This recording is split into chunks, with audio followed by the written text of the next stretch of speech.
Woo! We are live, baby. Real Deal Fantasy HQ with your boy LQ. Last minute start on Situm. Gonna start getting things rolling once we get a few people in here and join me on Facebook, join me on YouTube, and join me on Twitter, of course. So just let a couple people get in here and let the wave start going, the questions start flowing in. I got my beer. I'm ready for today. Got some burgers, sausages, hot dogs going on the grill in a little bit. So let's get right to it, people. Let's go. Let me share the link and then we're gonna get right to business. Big facts only, of course. I just man, this I feel really good about this week of fantasy football. A lot of people are dealing with some, questions of like, do you start DJ Chark this week? DJ Moore, another DJ. Duke Johnson, another DJ, a DJ party today. Um, Man, a lot of questions, a lot of like people are in the inbox or in the comments. Everybody, all the fantasy analysts on Twitter, Facebook, Instagram, etc., with these tough questions. But I really feel good about this week of fantasy. I feel like this is the week we get the dub. I feel like this is the week where your playoff run should have started last week, but it's week 10. People playoffs are literally in 3 to 4 weeks for some leagues, and woo, things are going to get rolling really quick. So share the link a little bit more, and then we'll get rolling, man. I want everybody in here today. I feel like we can all come out with a dub today, people. I definitely feel like, my list down below of who to start, who to sit. So again, I'm gonna get started, now. Basically, I got some few people in here, but also hit the comments. Make sure you like and subscribe to the channel, Real Deal Fantasy HQ. I love all the love, all the support. I appreciate every single one of you guys that come here week in and week out. So let's jump right into it, man. Who should I start with? My smash play today, obviously, be Antonio Gibson. He's been my boy. Shout out to the fantasy rapper putting me on back in June about him, giving me, the inside scoop of why he's going to be doing this and this and that. But, he is the smash play this week, and I feel like him and JD can get the, damn thing done this week. And I feel like, Antonio Gibson being the pure runner who'll get you the yards, she'll probably find the end zone. The good thing about it is we're not seeing JD, being pestering as much in the red zone. We see Gibson on the field as well. So they're being, used very well about their roles, and they're starting to shape up, starting to look really good for, the JD owners and the Gibson owners. So JD, obviously, again, like 14 targets last week. That is nothing we could sleep on, people. I can definitely see them using JD way more often in the passing game because other than, Terry McLaurin, Scary Terry, who's also going to be a smash play this week, I definitely feel like, JD comes in as that number 2 option out there. You know what I mean? Because we can't get Logan Thomas going.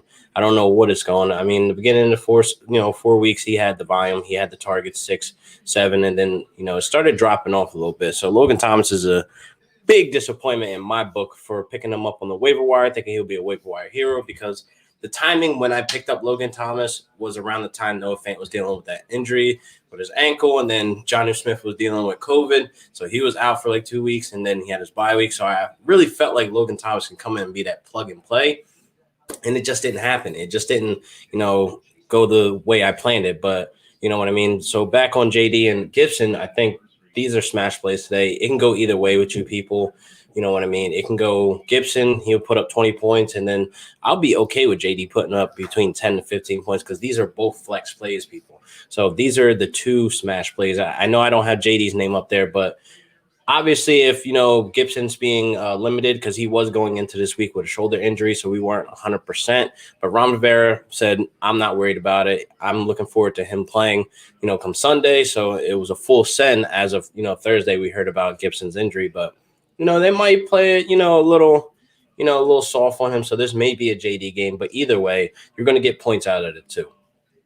So moving on. What up, P2W, my dude? Thank you for joining me, bro. Always a pleasure watching your streams early in the morning, bright and early, rise and grind. Make sure you give my guy a follow. Make sure you guys follow him on Twitter. Not too sure what your, other social medias are, but I definitely know on Twitter he's definitely a great follow.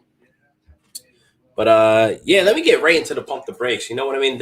I have this pinned because last week 7.1 points from Antonio Brown, and I'm not liking the chemistry.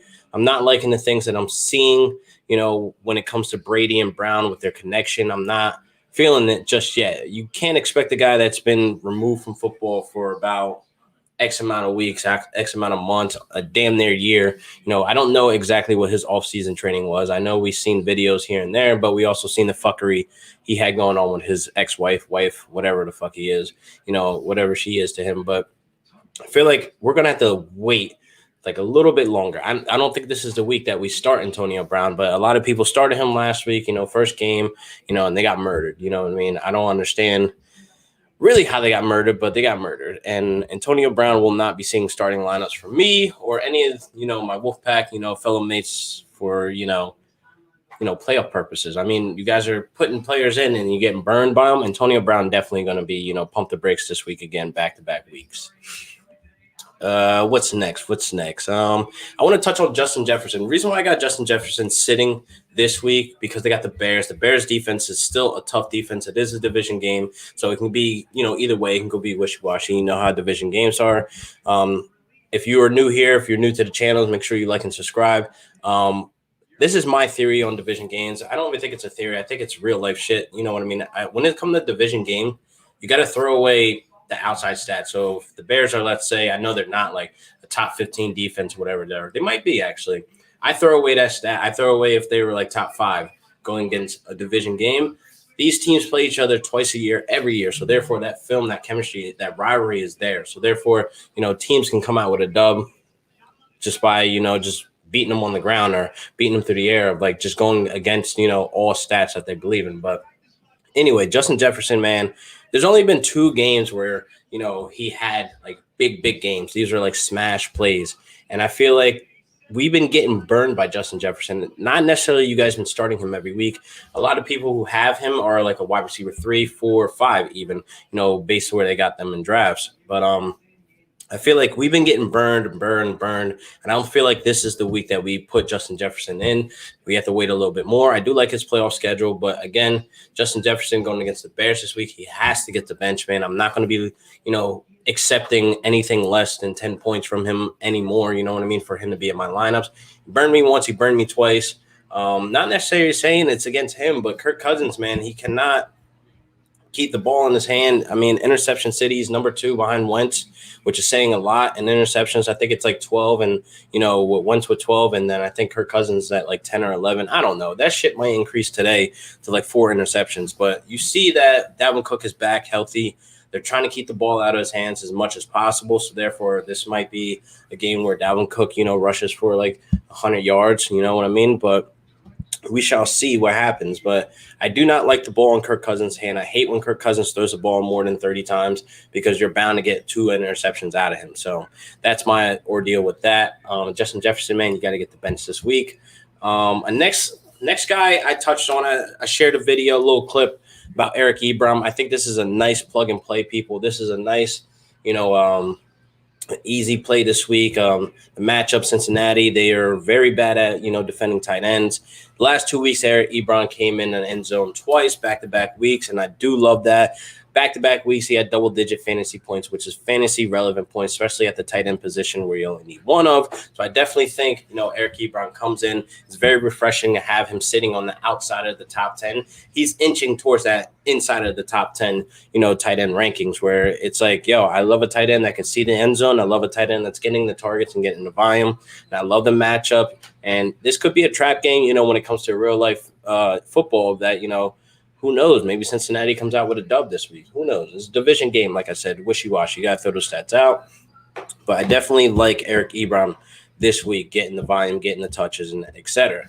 Also, on the same team, Diontae Johnson, man, it's becoming very frustrating with him to be an owner of him, honestly, because it's like he gets hurt mid-game, and then he's out, and then he comes back, blows up, and most likely he's on your bench blowing up. But boy's healthy. 2 games in a row, he's healthy now.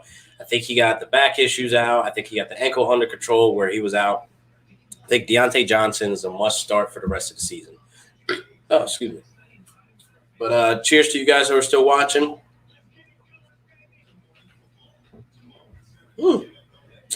Nothing like a morning beer, but let's keep it going. I got a question in here from Extreme. Choose one.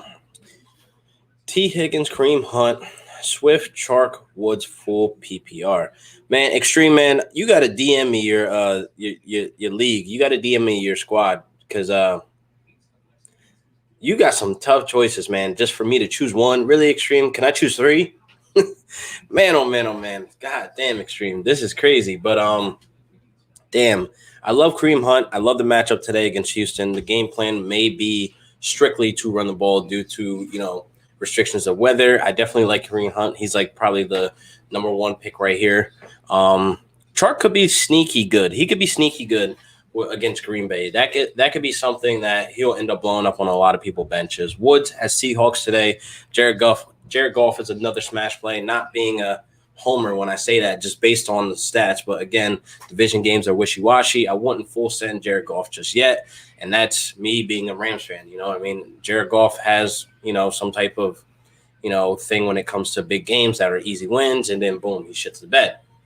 But yeah, I really like Kareem Hunt here, extreme. I definitely think it's a full send on Hunt today with the weather, with Houston being terrible stopping the run. It's definitely a full send on Kareem Hunt. I can't start anybody else. I can't really start Swift over Kareem Hunt. I can't really, like I said, start Chark over Hunt, but he could be a sneaky little play this week where he blows up on a lot of people's benches. But that's part of fantasy. You can't call every single play. Also, T. Higgins is also a great play, but I can't put him over Kareem Hunt. What we got next? Duke Bernard Moss, A.B. Shepard. I got to start two. Who should one at running back and another at flex? Definitely Duke. Duke is going to get the volume today again. He's also dealing with Cleveland today with the weather conditions. Probably Duke Johnson had no type of drop off in in service and workload when David Johnson went out with a concussion. So I definitely think Duke Johnson's your full send at the running back position here. AB, man, he's on the pump the brakes, man. I can't start AB until I see some life, man. 7 points from a former stud, wide receiver. I'm not feeling that. I'm not liking the chemistry there between him and Brady just yet. That's going to take some time. You know what I mean? It's gonna eventually happen. And honestly, it's week 10. I don't see AB staying there next season. With Tampa Bay, I really think he'll be on the move again, looking for teams, looking for jobs. I just don't see them keeping AB long term. But they said he's on very thin ice and he's dealing with an open case right now, so he might not be back in the NFL. But yeah, so start Duke for one. Another flex. I do like Gio. I do like Gio Bernard because Joe Mixon's still out once again. I do like Moss, but they have Arizona. Hey Juan, I'm gonna tell you full send Duke. I'm gonna tell you to full send Bernard. Yeah, extreme. DM me your team, bro. Just sent your team on Instagram. Sounds good, bro. Appreciate it. I'm definitely gonna look at it. Your league is crazy, extreme. Man, I need in. I need in next season. So come hit me up. I definitely need in. Let me know what the buy-in is, and I'm in there next season, boy. Because your team is stacked. Is it 10 man, 12 man? Next up, Rojo, Ronald Jones. A lot of people gave me a lot of side eyes. Like, why would you sit Ronald Jones? For the simple fact, Leonard Fournette is back. I mean, we've been lied to. We've been basically duped, thinking that Bruce Aaron would stick with Ronald Jones as the number one running back. But again, here's the thing: Leonard Fournette is good at running the ball, also great at catching the ball as well. So therefore, that puts a hinder on Ronald Jones' ability because he can't catch. He can run, but since Leonard Fournette has been back, we haven't seen much of Ronald Jones. He's been sitting in starting lineups just fucking us over. So I think Carolina is a nice matchup. I definitely think that they're going to run the ball as well. Leonard Fournette definitely benefits from, this matchup. I definitely think he is a full send at the starting position over Ronald Jones, being that we haven't seen anything, pop off to where we've seen an even split to where it's Ronald Jones and Leonard Fournette could be in starting lineups like Nick Chubb and Kareem Hunt. No, we haven't seen that just yet. But Leonard Fournette definitely benefits in this matchup, getting the targets out of the backfield. I know we've probably seen that crazy stat last week when he faced the Saints that Leonard Fournette only had one rushing attempt. But again, they were down big. They were getting blown out, so they had to throw the ball. But he also had 7 targets out of the backfield. Ronald Jones was not used in the passing game. So therefore, simply today, man, you got to sit Ronald Jones. You got to wait. Well, you ain't got to wait. For the rest of the season, I think it's going to be Leonard Fournette season until he's hurt again. So there's that. Appreciate you, Juan. Thank you for stopping by. Extreme 12 minute. That's very interesting, man. You must be that's A1 elite drafting for you, buddy. Cheers to you.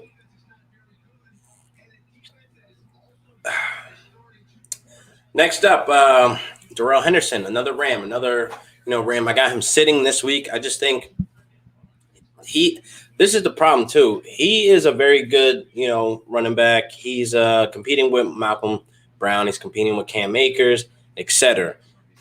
Here's the thing. I think the game plan today will be to air the ball out. Seattle's defense, against the, pass, trash. But I think this will be the obvious thing here that I don't think they're going to be running the ball much. I think they want to get the ball out of Jared Goff's hands quickly, find Robert Woods on the slant, Cooper Kupp in the middle. Josh Reynolds is also a nice little sneaky play this week. He's been getting a lot of targets the last couple of weeks, and he's getting very involved. Even though my boy Van Jefferson is not getting as involved as Josh Reynolds, but hey, that's just the way it goes. Veteran leg up, knows the plays more, etc.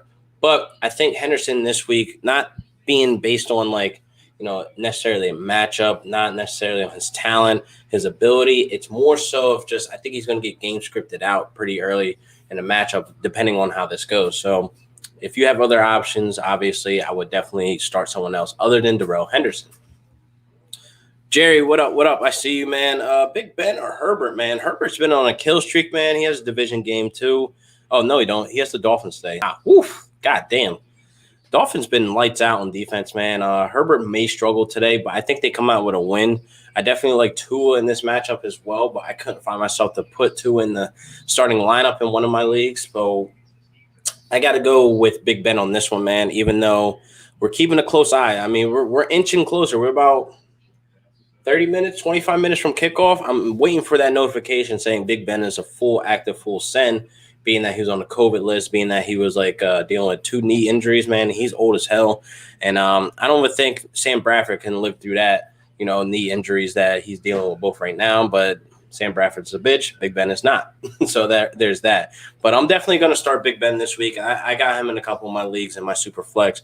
I like Big Ben this week. He's probably going to have a very nice outing today, about 25 points to 30 points we could see. Herbert may struggle against a very tough Miami Dolphins defense. Chark or Higgins? Man, this is a tough matchup. A lot of people have been asking me Chark, and I feel like this could be one of those sneaky plays where Chark actually goes off on a lot of people benches, and it's something that we got to deal with, you know what I mean, when these things happen in fantasy. But what we're being told right now, Green Bay is allowing, the 6th fewest fantasy points to wide receivers. I know they're missing their starting cornerback. I forget his name. This could be a nice little sneaky play where Chark ends up blowing up. But for me as an owner in multiple leagues as well, I got him on my bench. I really feel like he's going to blow up on my bench, but it is what it is. You know what I mean? But we shall see what happens. Higgins, I do like Higgins as well too. If you're going to roll the dice, or if you want to risk it for the biscuit, I would go with Chark, man. Honestly, I would go with Chark. But if you want to play it safe, if you want to play, what you're comfortable with, Higgins has been a complete playmaker for Burrow, and I love Joe Burrow with the things that he's doing as well. But again, if you want to play it completely safe, I would go Higgins. But if you want to roll the dice, you want to bring home the gold this week, I will go with Chark.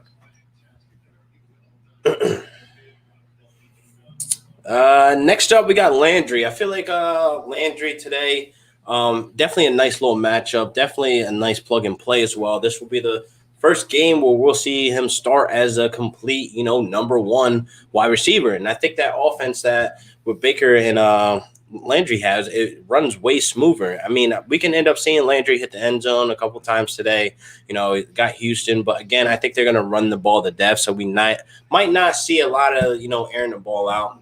But we shall see what happens. But I definitely like Landry this week. I definitely like how the offense looks. Because, again, the Browns are surprisingly 5-3. They have a winning record right now. So they're definitely motivated to keep winning. So they're going to get Landry involved as much as he can on jet sweeps, him throwing the ball, him catching the ball. He can do it all, like I said.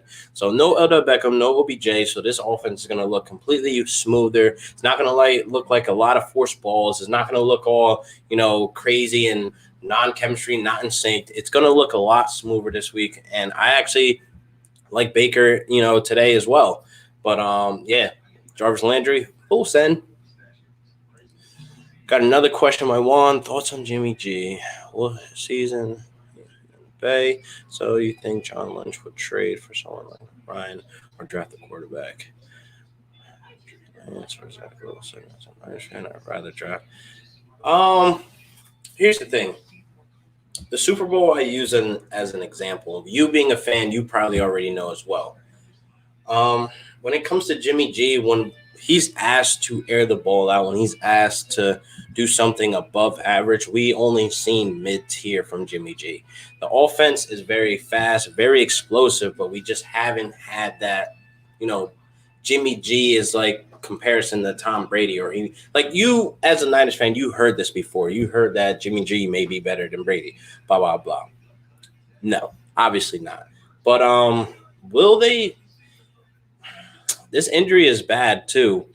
You know what I mean? It's not looking good for his case to stay next season, to be the guy, to be the franchise, build around Jimmy G. I think, honestly, you wanting to draft a quarterback, that's a little rolling the dice. I would keep Jimmy G, still draft a quarterback so they can get seasoned and get groomed and they can look up to Jimmy G. Because you got to remember, man, Jimmy G didn't walk away from New England with nothing from Brady. You know what I mean? So some of those mechanics, some of those mental notes that Jimmy G has, he definitely applies it to the field. But we just haven't seen that big star Jimmy G, that everybody was like so happy about and paid him big.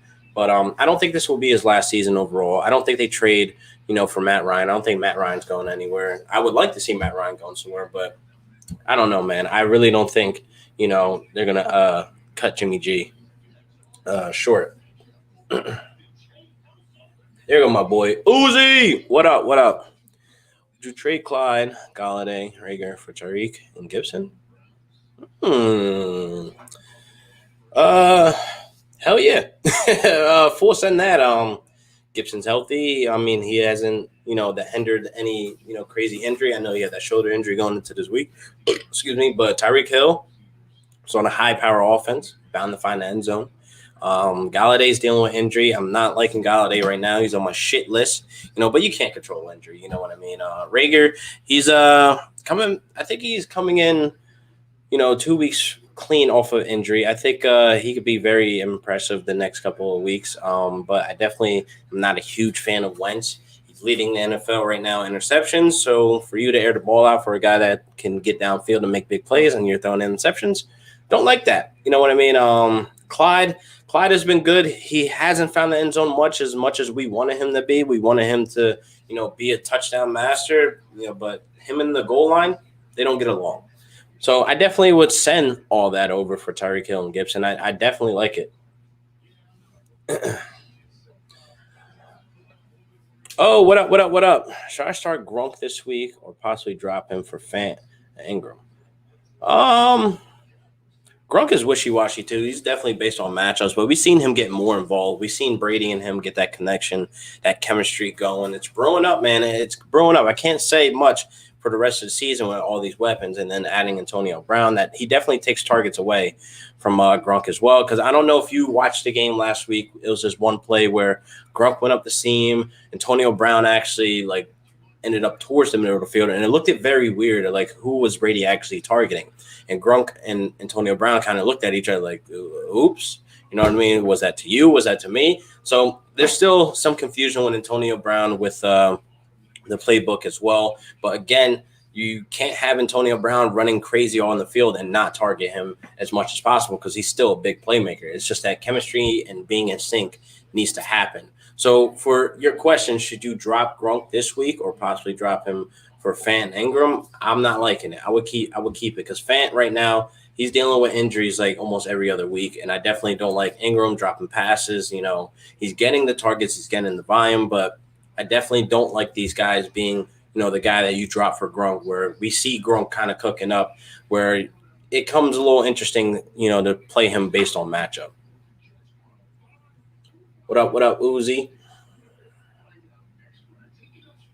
Oh, my bad, Jerry. My bad, Jerry. Oof, man, oh man. Obviously, this is Brandon Cooks. You got a wide receiver question. I don't know, man. I'm not liking the 49ers without Kittle against the Saints. It could be a rough matchup. Ayuku is a nice little play, but with the Saints defense, man, I'm not really feeling it. Cooks has been cooking up literally for the last couple of weeks with him and Watson. Ever since they fired Bill O'Brien, that offense has looked completely better, like refresh. And Brandon Cooks is finding his way to get open separation, getting the looks downfield, and he has that big playability. So I'm going to go with Brandon Cooks today, definitely against Cleveland. 2 weeks ago, traded Thielen for Sanders.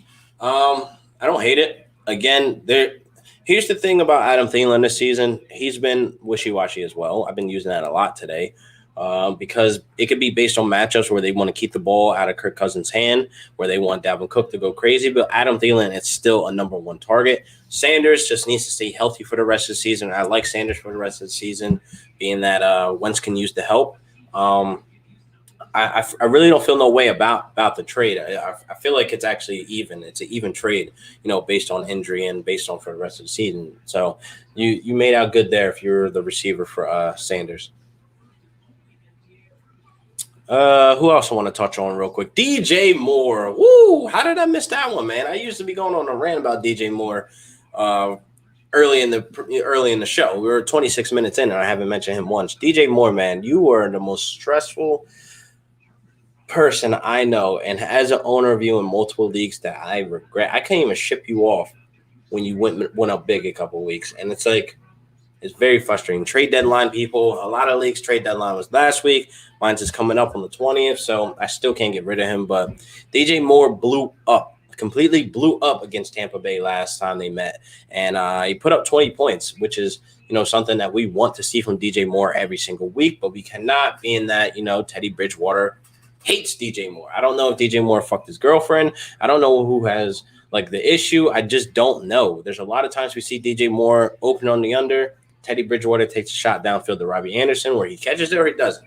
And it'll be 3rd and 10 when these things happen. But the problem with DJ Moore is we have in the back of our minds that he blew up on Tampa Bay before. Will he do it again this week? Me, not rolling the dice. A lot of things have changed.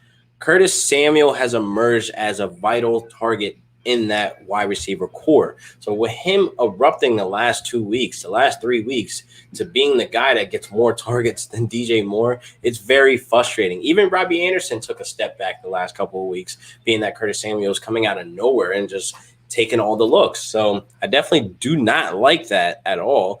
And that's just another knock to DJ Moore going into every single week. So it's kind of hard to play him this week, knowing that he blew up last time that he met the Buccaneers, putting up 20 points, had 10 targets, which is great, and a touchdown. But, man, it's the most frustrating thing to deal with when you're a DJ Moore owner, man. And I got to sit him this week only based off of I cannot deal with the stress. If he blows up on my bench, fine, whatever. I got Michael Thomas back, so I can afford that. So hopefully Michael Thomas has a day against San Fran today where their entire team is depleted with injuries. So I don't see why Michael Thomas doesn't have a day today. You know what I mean? Again, we shall see how that goes down. Do you think Ridley will be back next week? There's really no time frame. Really, I can tell on the severity of his injury. I mean, he may be back next week. This bye week definitely helps him to rest up. So I think maybe he comes back next week nice and refreshed, but he probably won't be 100%. You know what I mean? For that last minute for them to sit him. So I don't know. I really don't know. Next up, I want to touch on Mark Andrews, man. Oof, man, Mark Andrews is having a season, right? The last couple of weeks, we've been seeing a lot of mediocre. We've been seeing a lot of low targets, a lot of low volume from Mark Andrews, and he has another tough defense, man. Mark Andrews somewhat becomes for the rest of the season a guy you can only play based on matchups. He's no longer one of those guys he's a stud. You got to play your studs. I don't think we're there in that realm anymore. Being with Lamar Jackson struggling against really tough defenses, and New England today, they might strap him up today. Mark Andrews, he'll probably get the targets between 5 to 6 targets, but only come down with 3 to 4 of them. No end zone. I'm not okay with that. You know what I mean? Being that we drafted Mark Andrews, such a high investment. We drafted him literally right after Kittle or Kelsey. You know what I mean? As he's the 3rd tight end off the board. He's no longer, the 4th or 5th one where we were taking Ertz because Ertz is, you know what I mean? And the investment that we put on Mark Andrews, I know it's hard to sit a guy that you invested so high into where he's not performing at all at, the round that you took him at or the pick you took him at. And I know that's very frustrating, but I am sitting him this week until I see some type of life. I can't go 3 weeks in a row with him putting up 4-5 points. You know what I mean? Getting, the looks in the end zone, not coming down with it. So again, we've seen the frustration from Marquise Brown, Hollywood Brown, of them not using their weapons correctly, them not using, him correctly as well. So he's another guy you got to just sit. He has to sit on the bench until we see some changes out of that offense. But again, how much change are we going to really see when we know going into this offseason, Baltimore is a run-first offense? They're going to run the ball. If Lamar doesn't see it, if he scans the field, if he doesn't see Mark Andrews, if he doesn't see fucking Willie Snead, disgusting, by the way. If he doesn't see anything, he's taking off immediately. He's going to run the ball. So that takes away opportunity from Mark Andrews. It takes away opportunity from all the other wide receivers. So there's that. You know what I mean? I can't really stress, when we go into the offseason and draft day is approaching, we need to think and actually do the research and be equipped with the tools and resources when we go into draft day, because we know Baltimore for now on, as long as Lamar Jackson is quarterback, will be a run-first offense. So don't go out there thinking you're going to get your bang for your buck investing in all these, high priority, players just off of name. You know what I mean? It was great 2 years ago getting Mark Andrews in the 12th round, and then he bangs off for being like a top 5, tight end. That's really rare to do that back-to-back seasons. You know what I mean? Not saying he's going to be terrible for the rest of the season. His playoff schedule doesn't look too bad. We shall see what happens. But just this week that I'm talking about, I'm sitting Mark Andrews 100%. Goddard or Jimmy Graham? Woo, what up, Brett? I don't know if I seen you last week, but make sure you like, man. Make sure you subscribe, man. I could use all the love and support. I want to thank you real quick for stopping by. Goddard or Jimmy Graham? I'm going Dallas Goddard. When he's healthy, he's in my lineups. Wentz loves his tight ends. They got the Giants this week. You know what I mean? Nice little division game. I definitely like Goddard over Jimmy Graham this week. And Goddard is going to, for sure, step up, man. He's going to be one of those guys that are going to show up and show out today. So, full send. Man, oh man, we are 9 minutes away from kickoff. I really want to get these burgers on the grill as well. So I definitely want to thank you guys for coming on the show and commenting and keeping, me entertained, and I'm keeping you entertained, obviously. And I definitely want to get these burgers on the grill. I got food to eat, man. I am starving. People. So I want to thank you guys for coming through for the last minute. Start 'em, sit 'em, week 10, and I'll see you guys next week. Same time, same place, right here. Bring home the gold season, people. Peace.